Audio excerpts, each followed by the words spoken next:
Jewish community centers sprang up in many American cities around the turn of the 20th century, in part because Jews were excluded from other organizations. But unlike the YMCA, for example, these centers didn't focus solely on physical fitness. They also stressed the growth of the whole person, including artistic endeavors. In this installment of our Perform Arts series, in conjunction with KC Studio Magazine, we'll take you out to Overland Park to see some of the impressive work going on inside the Jewish Community Center of Greater Kansas City, a place its own cultural arts director calls the best kept secret around. There you are. Thank you very much. Well, we're the Jewish Community Center, but that doesn't mean we just cater to the Jewish community. We cater to the community at large. Part of our goal is to have a balance of content that is not specifically Jewish and content that is. So any content that's not specifically Jewish, I try to make a Jewish connection to. I had a dream, a wonderful dream. Jewish Mother Month was a stretch. And that was a Jewish life and learning program that was running in conjunction with what I was doing, because Jewish mothers are seen as pushing their kids into being things that they're not quite ready to be. Similar to what Rose does to Gypsy Rose Lee. Nothing to do but relax. So that was a stretch, but it turned out to be a really good project. That Jewish Mother Wall was engagement of our audience. They created art. And every time I went past it, it grew. The first couple weeks I got here, we did Avenue Q.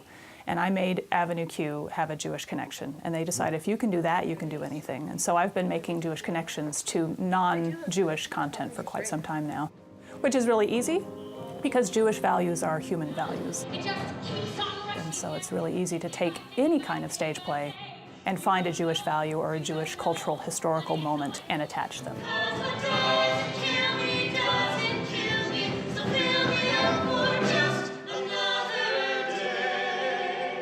In February, following every performance of the Tony Award-winning musical Next to Normal, Krista convened a panel of mental health professionals and families touched by the play's subject matter, bipolar disorder. Something on the order of 60% or better of Not your typical topic for a post-show talk, but one that seemed to generate plenty of discussion.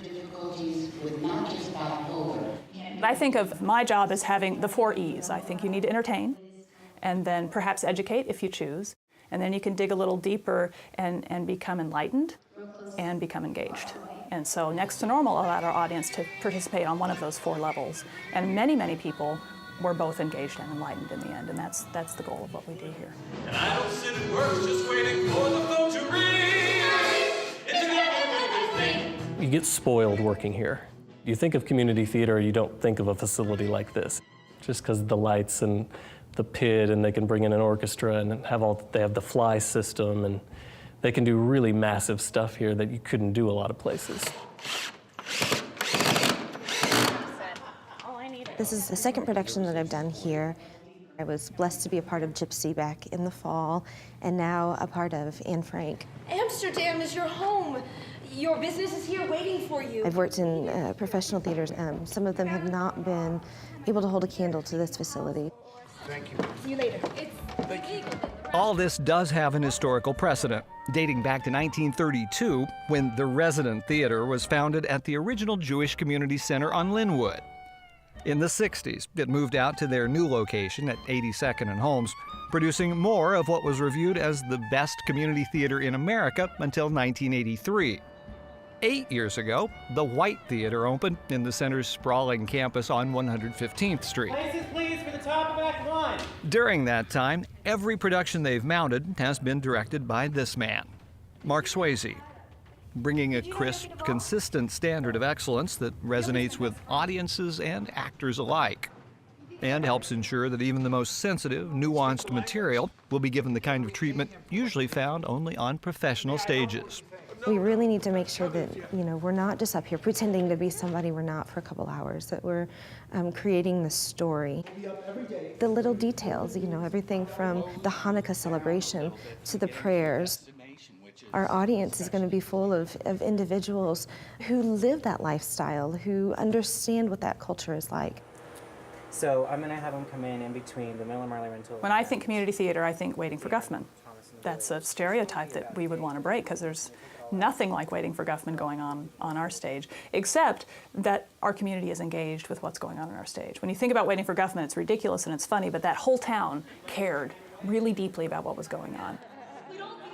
And that's what we have here. We have a whole community of people who have the opportunity to grow as performers and as actors and as musicians because we're here to help them grow. And that's a big part of what we do. Live theater, musical or otherwise, isn't all that takes place on stage here. This year's Cultural Arts Series included a Jewish boy band and a Jewish gospel singer. Also, White Theater plays host to the Jewish Film Festival every fall. And though technically not part of the series Krista puts together, this hometown hero did drop by last winter to share some of his recent work and a few snippets of his politically tinged deadline poetry. His plan turned out to have a glitch. Perhaps the feds had flipped a snitch. So much for Rod Blagojevich. So we have a Jewish life and learning program, which is why Calvin Trillin was here, because we do large book events. And it's fantastic because Rainy Day Books wants to share book events with us because we have the space to really pull the people in. And so that's another benefit of our space, is that we can do not just performing arts events, but other types of cultural events that bring in the larger community.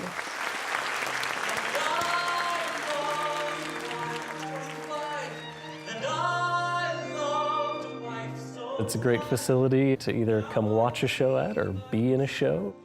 You know, obviously you don't have to be Jewish to work here, which is part of the appeal of the facility itself. Is they're very inclusive and they're always welcoming to all people. The challenge of getting people in the building is a big one, but once they're here, they come back. And one of the best things about our program is our patrons are fantastically loyal. Where most theater organizations in particular are struggling with lowering season tickets, ours stay steady or grow. Our patrons come back from year to year and buy season tickets from year to year and are really invested in what we do here. The center's season will conclude with Hairspray, July 13th through the 28th in the White Theater, which will then move out to Johnson County's Theater in the Park, the first time that arrangement has ever been tried.